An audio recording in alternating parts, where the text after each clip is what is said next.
Hi friends, welcome my YouTube channel. Biryani simple recipe. ಯಾವುದೇ ಥರದ ಮಿಕ್ಸಿಲಿ ರುಬ್ಬೋದಿಲ್ಲ, ಏನಿಲ್ಲ, ಸಿಂಪಲಾಗಿ ಮಾಡ್ತಾಯಿದ್ದೀವಿ. ಮಸಾಲೆ ಐಟಮ್ಸು ಈರುಳ್ಳಿ, ಟೊಮೊಟೊ, ನಿಂಬೆಹಣ್ಣು, ಮಸಾಲೆ ಐಟಮ್ಸ್ ಅಂತ ಹೇಳಿದ್ರೆ ಶುಂಠಿ ಬೆಳ್ಳುಳ್ಳಿ ಪೇಸ್ಟು, ಬಿರಿಯಾನಿ ಪೌಡರ್ ಇಷ್ಟನೇ ಯೂಸ್ ಮಾಡ್ತಾ ಇರೋದು. ಸೊ ಆಯಿಲ್ ಹಾಕ್ತಾಯಿದ್ದೀನಿ, ಸ್ವಲ್ಪ ತುಪ್ಪ, 1 ಸ್ಪೂನಷ್ಟು ತುಪ್ಪ ಹಾಕ್ತಾಯಿದ್ದೀನಿ ಅಷ್ಟೇ, ಜಾಸ್ತಿ ಏನಿಲ್ಲ. ಸೊ ಇದನ್ನು ಹಾಕಿದ್ಮೇಲೆ ಮಸಾಲೆ ಐಟಮ್ಗಳು ಏನೇನು ಬರುತ್ತೆ, ಪಲಾವ್ ಎಲೆ, ಚಕ್ಕೆ, ಲವಂಗ, ಇವೆಲ್ಲ ಸರಿ ಏನು ಮಾಡ್ತೀವಿ ಅಂತ ಹೇಳಿದ್ರೆ ಸ್ವಲ್ಪ ಚೆನ್ನಾಗಿ ಹುರ್ಕೋಬೇಕು. ಇದಕ್ಕೆ ಸ್ವಲ್ಪ ಜೀರಿಗೆನೂ ಹಾಕ್ಕೊತಾ ಇದ್ದೀನಿ, ಯಾಕೆ ಜೀರಿಗೆ ಸ್ವಲ್ಪ ಡೈಜೆಷನಿಗೆ ಒಳ್ಳೆಯದು ಅಂತ ಅನ್ನೋದಕ್ಕೋಸ್ಕರ. ಸೊ ಇವೆಲ್ಲ ಹಾಕಿ ಚೆನ್ನಾಗಿ ಹುರ್ಕೊಂಡ್ಮೇಲೆ, ಫಸ್ಟ್ ಟೈಮ್ ಮಾಡ್ತಾಯಿದ್ದೀನಿ, ದಯವಿಟ್ಟು ಯಾರು ಬೇಜಾರು ಮಾಡಬೇಡಿ. ಆದಷ್ಟು ಯೂಟ್ಯೂಬ್ ಚಾನಲ್ ಸಬ್ಸ್ಕ್ರೈಬ್ ಮಾಡಿ. ಸೊ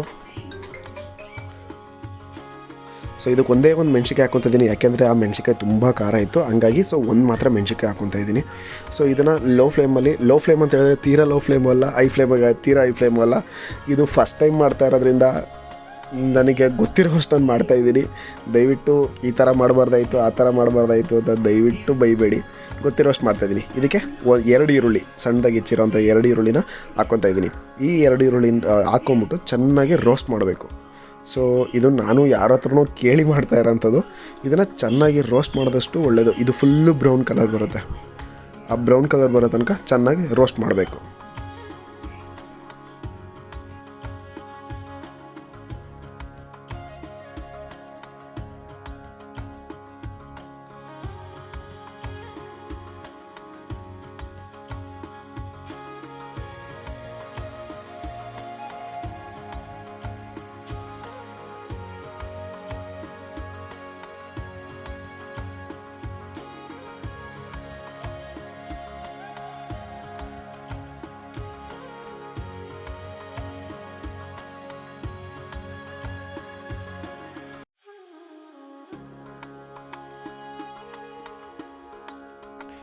ಇದು ಬ್ರೌನ್ ಕಲರ್ ಬಂದಿದೆ.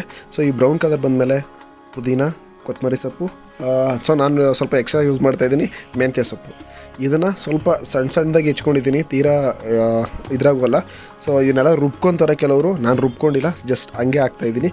ಇದನ್ನೆಲ್ಲ ಹಾಕ್ಬಿಟ್ಟು ಚೆನ್ನಾಗಿ ಇದನ್ನು ಸಹ ಚೆನ್ನಾಗಿ ರೋಸ್ಟ್ ಮಾಡಬೇಕು. ಸೊ ಅಂದರೆ ಸ್ವಲ್ಪ ಹಸಿ ಫ್ಲೇವರೆಲ್ಲ ಹೋಗೋ ಥರ ಚೆನ್ನಾಗಿ ರೋಸ್ಟ್ ಮಾಡಬೇಕು. ಸೊ ಈ ರೋಸ್ಟ್ ಮಾಡಿ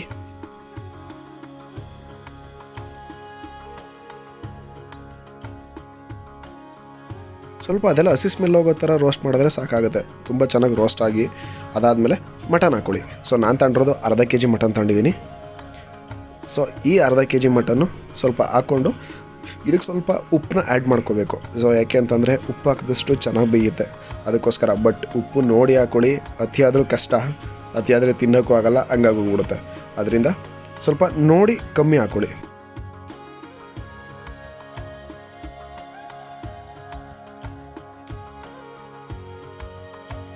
ಇದಕ್ಕೆ ನಾನು ಯೂಸ್ ಮಾಡ್ತಾ ಇರೋದು ಶುಂಠಿ ಬೆಳ್ಳುಳ್ಳಿ ಪೇಸ್ಟ್, ತೇಜು ಮಸಾಲ ಅವ್ರದ್ದು ಶುಂಠಿ ಬೆಳ್ಳುಳ್ಳಿ ಪೇಸ್ಟ್ ಯೂಸ್ ಮಾಡ್ತಾಯಿದ್ದೀನಿ.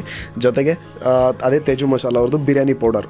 ಯಾಕೆಂದರೆ ಲೇಡೀಸ್ಗಳಾದರೆ ಸ್ವಲ್ಪ ಅದಕ್ಕೆಲ್ಲ ಮಸಾಲೆಗಳನ್ನೆಲ್ಲ ರುಬ್ಕೊಂಡು ಅವರೆಲ್ಲ ಸ್ವಲ್ಪ ವೆರೈಟಿಯಾಗಿ ಮಾಡ್ತಾರೆ. ಇದನ್ನು ಬರೀ ಬಾಯ್ ಸ್ಪೆಷಲ್ ಸಂಡೇ ಆಗಿರೋದ್ರಿಂದ ನಾವು ಮಾಡ್ತಾ ಇರೋದ್ರಿಂದ ಇರೋದ್ರಲ್ಲಿ ಮೇಂಟೈನ್ ಮಾಡ್ತಾಯಿದ್ದೀವಿ. ಸೊ ತುಂಬ ಚೆನ್ನಾಗಿ ಬಂದಿದೆ. ಸೊ ಫೈನಲಾಗಿ ಹೇಳ್ತೀನಿ ಅದೇನಂತ. ಸೊ ಇದೆಲ್ಲ ಹಾಕಿ ಚೆನ್ನಾಗಿ ಸ್ವಲ್ಪ ಹುರ್ಕೊಳ್ಳಿ. ಸೊ ಇದೇನಂತಂದರೆ ಅದು ಹಸಿ ಫ್ಲೇವರ್ ಏನಿರುತ್ತೆ, ಶುಂಠಿ ಬೆಳ್ಳುಳ್ಳಿ ಪೇಸ್ಟ್ ಆಗಿರ್ಬೋದು, ಮಸಾಲ ಪೌಡ್ರ್ಗಳಾಗಿರ್ಬೋದು, ಇದರದ್ದೆಲ್ಲದು ಅದರದ್ದೆಲ್ಲ ಏನಿರುತ್ತೆ ಮಸಾಲೆ, ಅದೆಲ್ಲ ಸ್ವಲ್ಪ ಹೋಗೋ ತನಕ ಹಾಕ್ಕೊಳ್ಳಿ. ಇದಕ್ಕೆ 1 ಸ್ಪೂನ್ ಟರ್ಮರಿಕ್ ಪೌಡ್ರ್ ಹಾಕ್ಕೊತಾ ಇದ್ದೀನಿ. ಸೊ ಹೆಲ್ತಿಗೆ ತುಂಬ ಒಳ್ಳೆಯದು, ದಯವಿಟ್ಟು ಟರ್ಮರಿಕ್ ಪೌಡ್ರನ್ನ ಹಾಕ್ಕೊಳ್ಳಿ. ಕೆಲವೊಬ್ಬರು ಸ್ಕಿಪ್ ಮಾಡ್ತಾರೆ, ನಾನು ಹಾಕ್ಕೊತಾ ಇದ್ದೀನಿ, ಚೆನ್ನಾಗಿರುತ್ತೆ. ಸೊ ಇದ್ರ ಜೊತೆಗೆ 1 ಸ್ಪೂನು ಖಾರದ ಪುಡಿ ಹಾಕ್ಕೊತಾ ಇದ್ದೀನಿ. ಖಾರದ ಪುಡಿನೂ ಅಷ್ಟೇ ದಯವಿಟ್ಟು ನೋಡಿ ಹಾಕ್ಕೊಳ್ಳಿ. ಯಾಕೆ ಅಂತ ಹೇಳಿದ್ರೆ ಅತಿಯಾದರೆ ತಿನ್ನೋದು ಕಷ್ಟ ಆಗೋದು. ಸೊ ಇದನ್ನು ಸ್ವಲ್ಪ ತಟ್ಟೆ ಮುಚ್ಚಿಟ್ಬಿಟ್ಟು ಸ್ವಲ್ಪ ಬೇಯಕ್ಕೆ ಬಿಟ್ಟಿದೆ. ಯಾಕೆ ಅಂತ ಹೇಳಿದ್ರೆ ಸ್ವಲ್ಪ ನೀರು ಬಿಟ್ಕೊಳ್ಳುತ್ತೆ. ಇದು ನೀರು ಬಿಟ್ಕೊಳ್ಳೋ ತನಕ ಚೆನ್ನಾಗಿ ಬೇಯಿಸಿದ್ರೆ ಹಸಿ ಫ್ಲೇವರ್ ಹೋಗುತ್ತೆ, ಸ್ವಲ್ಪ ಚೆನ್ನಾಗಿ ಬೇಯುತ್ತೆ. ಸೊ ಇದನ್ನು ಬೆಂದಿದೆಲ್ಲೋ ನೋಡಿದ್ರೆ ತುಂಬ ಚೆನ್ನಾಗಿ ಬೆಂದಿದೆ. ಯಾಕೆಂದರೆ ನಾನು ಆದಷ್ಟು ಏನು ಮಾಡಿದೆ ಅಂತ ಹೇಳಿದ್ರೆ ತಂದಿರೋದು ಎಳೆ ಮಟನ್ ಆಗಿರೋದ್ರಿಂದ ಸೊ ಇದನ್ನು ಹಂಗೆ ಬೇಯಿಸಿದ್ದೀನಿ. ನೀವು ಬೇಕಾದರೆ ಒಂದು 2-3 ಕುಕ್ಕರಲ್ಲಿ ವಿಷಲ್ ಹೊಡಿಸ್ಕೊಂಡ್ಬಿಟ್ರೆ ಸಾಕಾಗುತ್ತೆ. ಯಾಕೆಂದರೆ ತುಂಬ ಚೆನ್ನಾಗಿ ಬೇಯುತ್ತೆ. ಬಲ್ತಿರೋ ಮಟನ್ ಆದರೆ ಅದ್ರ ಮೇಲೆ ಡಿಪೆಂಡಾಗಿ ಎಷ್ಟು ವಿಷಲ್ ಹೊಡಿಸ್ಬೇಕು ಅಂತ. ಸೊ ಇದಕ್ಕೆ ನಾನು ಕಲ್ಲುಪ್ಪು ಎಕ್ಸ್ಟ್ರಾ ಆ್ಯಡ್ ಮಾಡ್ಕೊತಾ ಇದ್ದೀನಿ. ಯಾಕೆಂದರೆ ಉಪ್ಪು ಹಾಕಿದಷ್ಟು ಮಟನ್ ತುಂಬ ಚೆನ್ನಾಗಿ ಬೇಯುತ್ತೆ. ಸೊ ಇದು ನನಗೆ ಮುಚ್ಚಿಟ್ಟಿದೆ. ಸೊ ನೆಕ್ಸ್ಟ್ ಮತ್ತೆ 2 ಲೋಟ ನೀರು ಹಾಕ್ಕೊತಾ ಇದ್ದೀನಿ. ಯಾಕೆಂದರೆ ನಾನು ಯೂಸ್ ಮಾಡ್ತಾ ಇರೋದು 1 ಲೋಟ ಅಕ್ಕಿಗೆ. ಸೊ ಅಂದರೆ ನೀವು ಯಾವ್ದು ಯೂಸ್ ಮಾಡ್ತೀವಿ, ಯಾವ ಥರ ಲೋಟಗಳು ಯೂಸ್ ಮಾಡ್ತಾರೆ ಅದ್ರ ಮೇಲೆ ಯೂಸ್ ಮಾಡಿ. ಕೆಲವೊಬ್ಬರು ಲೀಟ್ರ್ ಇದರಲ್ಲಿ ಯೂಸ್ ಮಾಡ್ತಾರೆ. ನಾನು ಸಣ್ಣ ಮಾಮೂಲಿ ಮನೆಗೆ ನಾವು ಯೂಸ್ ಮಾಡೋ ಅಂಥದ್ದು ಅಂದರೆ 3 ಜನಕ್ಕೆ ಆಗೋಷ್ಟು ಮಾಡ್ತಾಯಿದ್ದೀನಿ. 1 ಲೋಟ ಅಕ್ಕಿಗೆ 2 ಲೋಟ ನೀರು ಹಾಕಬೇಕಾಗುತ್ತೆ. ಸೊ ಇದನ್ನು ನಾನೇನು ಮಾಡ್ತೀನಿ, ಫಸ್ಟು 2.5 ಲೋಟ ನೀರು ಹಾಕ್ಬಿಟ್ಟು ಸ್ವಲ್ಪ ವಿಷಲ್ ಹೊಡಿಸ್ಕೊತಾ ಇದ್ದೀನಿ. ಯಾಕೆಂದರೆ ಸ್ವಲ್ಪ ಇನ್ನೂ ಚೆನ್ನಾಗಿ ಬೆಂದರೆ, ಯಾಕೆಂದರೆ ಮೇಜರ್ಲಿ ಮಾಡ್ತಾ ಇರೋದೇ ನನ್ನ ಮಗಳಿಗೋಸ್ಕರ. ಅವಳಿಗೆ ಸ್ವಲ್ಪ ಚೆನ್ನಾಗಿ ಬೆಂದಷ್ಟು ತುಂಬ ಒಳ್ಳೆಯದಲ್ವ. ಹಂಗಾಗಿ ನಾನೇನು ಮಾಡ್ತಾಯಿದ್ದೀನಿ, 2.5 ಲೋಟ ಹಾಕ್ಬಿಟ್ಟು 1-2 ವಿಷಲ್ ಹೊಡಿಸ್ತಾ ಇದ್ದೀನಿ. ಯಾಕೆಂದರೆ ಫಸ್ಟು ಚೆನ್ನಾಗಿ ಬೇಯಕ್ಕೆ ಇಡಬೇಕು. ಇದಾದಮೇಲೆ ವಿಷಲ್ ಹೊಡಿಸ್ಕೊಂಡ್ರೆ ಇನ್ನೂ ಚೆನ್ನಾಗೇ ಬೇಯುತ್ತೆ. ಸೊ ಆಲ್ಮೋಸ್ಟ್ ಅಲ್ಲಿ ಬೆಂದಿದೆ.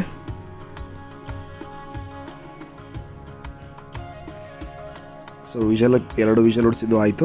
ಸೊ ಈಗೇನು ಮಾಡಿದ್ದೀನಿ, ಅಕ್ಕಿನ 1 ಲೋಟ ಅಕ್ಕಿನ ಮೊದಲೇ ಹಾಫ್ ಆನ್ ಅವರ್ ಮುಂಚೆ ನೆನಾಕಿಟ್ಟಿದೆ. ಯಾಕೆಂದರೆ ನೆನಾಕ್ದಷ್ಟು ತುಂಬ ಚೆನ್ನಾಗಿ ಬರುತ್ತೆ. ನಾನು ತಗೊಂಡಿರೋದು ಬುಲೆಟ್ ರೈಸ್ ತೊಗೊಂಡಿದ್ದೀನಿ. ಅವ್ರಿಗೆ ಏನು ಇಷ್ಟ ಯಾವ ಥರ ಅಕ್ಕಿ ಯೂಸ್ ಆಗುತ್ತೆ ಅದನ್ನು ಯೂಸ್ ಮಾಡ್ಕೊಳ್ಳಿ. ಯಾಕೆಂದರೆ ಫಸ್ಟು ಅಕ್ಕಿ ಹಾಕಿದ್ಮೇಲೆ ಹಾಗೆ ಸ್ವಲ್ಪ ಬೇಯಿಸ್ಕೊಳ್ಳಿ. ಅದಾದಮೇಲೆ ಮತ್ತೆ 2 ವಿಷಲ್ ಹೊಡಿಸ್ದೆ. ತುಂಬ ಚೆನ್ನಾಗಿ ಬಂದಿದೆ. ಹೆಂಗಿದೆ ಅಂತ ಅವಳನ್ನೇ ಕೇಳಿ. ಚೆನ್ನಾಗಿದೆಯಾ ಶಿವಪಡ? Thank you for support.